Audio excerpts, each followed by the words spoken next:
একদম বিয়ে বাড়ির মতন কাতলা মাছের কালিয়া খেতে চান? এটা কাতল কালিয়া। আসুন আজকে খাই আমরা কাতলা মাছের কালিয়া বা কাতল কালিয়া। এগুলোর কিন্তু এটা একটা রহস্য। তাই আজকের রেসিপিতে রইল, সঙ্গে রইল টিপস এবং ট্রিক্স এবং সঠিক পরিমাপ এবং পরিমাণ। কাতলা মাছের কালিয়া এই যে একদম তৈরি হয়ে গেল, সুন্দর সুস্বাদু একদম বিয়েবাড়ির অরিজিনাল রেসিপি, যেটা আপনারা প্রতিবার বিয়েবাড়িতে গিয়ে হাত চেটে পুটে খেয়ে আসেন। সেই রেসিপি আজকে আমি বানালাম। আসুন দেখে নিই কীভাবে বানালাম এই কাতলা মাছের কালিয়া।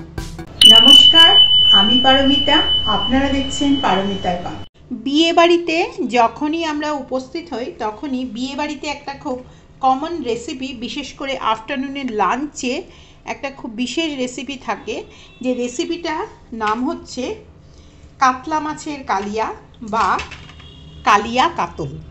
এটা একটি বিখ্যাত রেসিপি যেটা আমরা রেগুলার খেয়েই থাকি বিয়ে বাড়ি গেলে।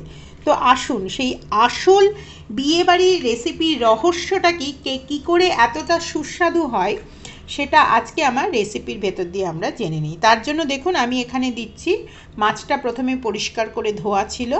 এখানে আমি দিয়ে দিচ্ছি অল্প একটু হলুদ, অল্প একটু লবণ, আর তার সাথে দিয়ে দিচ্ছি আমি একটু সর্ষের তেল। এই সর্ষের তেলটাই কিন্তু একটা অন্যতম রহস্য, যেটা এই মশলাটাকে, এই যে নুন এবং হলুদটা আমরা সাধারণত ভাজতে গেলে কি হয়, গা থেকে ঝরে ঝরে পড়ে যায়, কিন্তু এই তেলটা দেবার জন্য কি হয়, এটা গায়ের মধ্যে লেগে থাকে। এবং দেখবেন বিয়েবাড়িতে সমস্ত মাছগুলোতে কালারগুলো প্রায় একই রকমের। বাটা মশলাগুলো লাগবে, যেমন এখানে রয়েছে আদা বাটা, রসুন বাটা, পেঁয়াজ বাটা এবং টক দই। আমি বেশ কিছুটা সর্ষের তেল বসিয়েছি।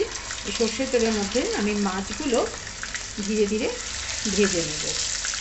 এটা কিন্তু একটু ডিপ, বিয়েবাড়িতে সাধারণত ডিপ একদম ফ্রাই করা হয়, কিন্তু এখানে ডিপ ফ্রাই না করা হলেও মোটামুটি একটু বেশি তেল কিন্তু এটাতে লাগবে।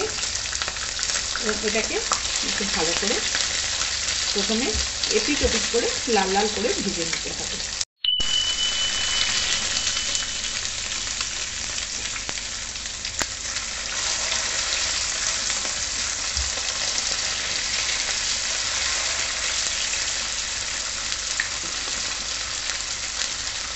যারা আমার এখনও চ্যানেলটিকে সাবস্ক্রাইব করেনি, প্লিজ সাবস্ক্রাইব করে নেবেন, তার সাথে সাথে বেল আইকনটা বাজিয়ে রাখবেন, কেননা যখনই আমি নতুন রেসিপি দেবো আপনাদের কাছে পৌঁছে যাবে আমার চ্যানেলের ইনস্ট্যান্ট নোটিফিকেশান।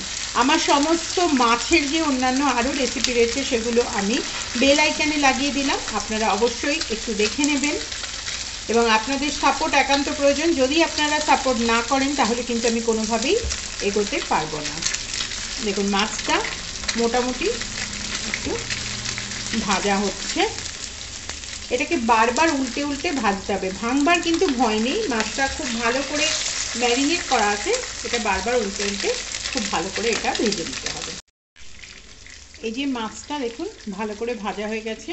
এটা কিন্তু ভীষণ কড়া হবে না, আবার ভীষণ নরমও হবে না। ভীষণ কড়া হয়ে গেলে মাছটা যখন রান্না হয়ে যাবে, মানে যখন এটা কালিয়ার যে ঝোলটা হবে তার মধ্যে যে ঢুকবে, সেটাতে কি হবে, খাবারটা দেখুন দুপিঠটাই দেখুন, খাবারটা কি হবে, শক্ত হয়ে যাবে মাছটা। এবারে ওই যে মাছ ভাজলাম, মাছের ওই একই তেলে একটু তেলটা কমিয়ে নিয়েছি, এর মধ্যে দিয়ে দিচ্ছি আমি সামান্য একটু পরিমাণে চিনি।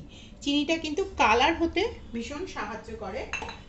চিনিটা দেখুন মোটামুটি একটু আস্তে আস্তে এটা একটু গলে কালার নেবে। যখন চিনিটা মোটামুটি হবে, বিয়েবাড়ির খাবারে অতি অবশ্যই যে জিনিসটা থাকে সেটা হচ্ছে হিং। বিয়েবাড়ির প্রত্যেকটা খাবারের মধ্যে ইন জেনারেলি হিংটা দেওয়া হয়, কারণ হিংটা ডাইজেশনে হেল্প করে। যেহেতু বিয়েবাড়ির খাবার একটু রিচ হয়, সেজন্য ডাইজেশনের জন্য হিং কিন্তু সবসময় দেওয়া হয়। নিরামিষ হোক আমিষ হোক সব খাবারে একটু হলেও হিং দেওয়া থাকে। এরপরে দিয়ে দিচ্ছি আমি ফোড়ন। ফোড়নে আমি প্রথমে দিচ্ছি এখানে, এটা হলো জয়িত্রী, এটা হলো স্টার ফুল, এটা হলো রেড চিলি, দারুচিনি, এলাচ, লবঙ্গ এবং একটা তেজপাতা। এইগুলো হচ্ছে হচ্ছে ফোড়ন। এই ফোড়নগুলোই কিন্তু বিয়েবাড়িতে সাধারণত দেয়া হয়ে থাকে। এরপরে আমি দিচ্ছি এর মধ্যে যে পেঁয়াজটা কোচালাম, সেই পেঁয়াজটা আমি কিছুটা পেঁয়াজ, এই পেঁয়াজটা মোটামুটি একটু ভালো করে ভাজা করে নিতে হবে। যারা আমার ফেসবুক পেজ থেকে দেখছেন তারা আমার ফেসবুক পেজ পারমিতার পাক এবং আমার ইনস্টাগ্রাম পেজ পারমিতার পাকঘর দুটো একটু ফলো করবেন এবং দেখে নেবেন। এবং আপনারা ওখানে শুধু এই রেসিপি ছাড়া অন্যান্য অনেক কিছু আরও রেসিপি পাবেন, যেটা অবশ্যই আপনারা ফলো করবেন। দেখুন পেঁয়াজটা থেকে যখন ফেনা মতন বেরোচ্ছে তখন আমি এর মধ্যে দিয়ে দেবো এই যে টমেটোগুলো কেটে রাখলাম, এই টমেটোগুলো। এটা কিন্তু অসম্ভব সুস্বাদু একটা খাবার হয় এবং এটাই হচ্ছে আসল রেসিপি মাছের যে কালিয়াটা আপনারা বিয়ে বাড়িতে খান। আমি যেভাবে বানাচ্ছি এটাই কিন্তু হচ্ছে একদম আসল রেসিপি।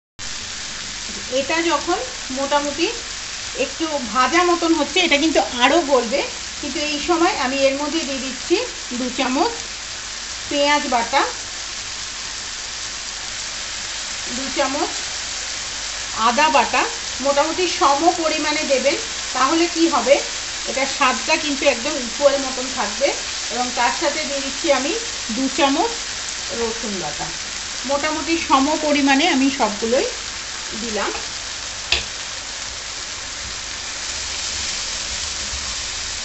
এই সমস্তটা একবার ভালো করে ভেজে নিয়ে এরপরে আমি এক এক করে এর মধ্যে দিয়ে দেবো, এটা হলো দেগি মির্চ, এটা হলো হলুদের গুঁড়ো, এটা হলো ধনের গুঁড়ো।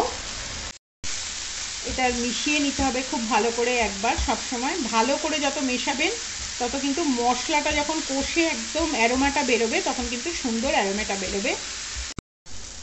এরপরে আমি দেবো এর মধ্যে কিছুটা গরম জল, এই গরম জলটাই দেবেন, গরম জল দিলেই কিন্তু এটার স্বাদটা অনেক বেশি বাড়বে। এটাই হচ্ছে আসল কালিয়ার রেসিপি। আপনারা এইভাবে বাড়িতে কালিয়াটা বানাবেন বিয়েবাড়ি স্টাইলে একদম। এবং তার সাথে আমি একটু ওপর থেকে দিচ্ছি কাশ্মীরি লঙ্কার গুঁড়ো, যেটা কালারটা অনেক বেশি রিচ করবে। এবং এরপরে আমি দেবো এর মধ্যে একটু টক দই, টক দইটা ছোট ছোট চামচের আমি 3 চামচ দিলাম। এর মধ্যে কিন্তু কোনো লেবুর রস দেবেন না।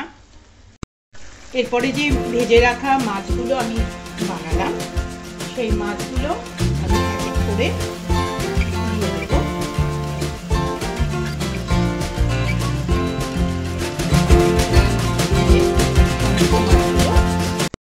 এটা ঢাকা দিয়ে আমি 2-3 মিনিট মতন এটা রান্না করে নেব। আচ্ছা, এবার এটা দেখে নেওয়া যাক। প্রায় মিনিট 5 মতন এটা রান্না হচ্ছে। দেখুন কি অসম্ভব সুন্দর একটা কালার এসেছে, কি অসম্ভব ভালো রান্নাটা হয়েছে। দেখুন গ্রেভিটা কত সুন্দর একটা গ্রেভি হয়েছে, দেখুন কত সুন্দর একটা গ্রেভি। এবারে ওপর থেকে আমি দিয়ে দিচ্ছি ঘি, এটা সম্পূর্ণ একটা গাওয়া ঘি, আর দিচ্ছি একটু ধনে পাতা। একদম পারফেক্ট বিয়ে বাড়িতে যেভাবে তৈরি করা হয় কালিয়া কাতল, ঠিক সেইভাবেই আমি বানিয়ে ফেললাম আজকে আমার রেসিপি কালিয়া কাতল। কিন্তু আসুন এটাকে এবার আমি পরিবেশন করি। এটা পরিবেশন করে নিচ্ছি। এটা গরম ভাতের সাথে অত্যন্ত ভালো লাগবে এবং বিয়ে বাড়ির তো অন্যান্য রান্না রয়েছে, তার সাথেও এটা অত্যন্ত ভালো লাগবে। আমি আগামীতে ফিরবো আবার একটি নতুন রেসিপির সাথে।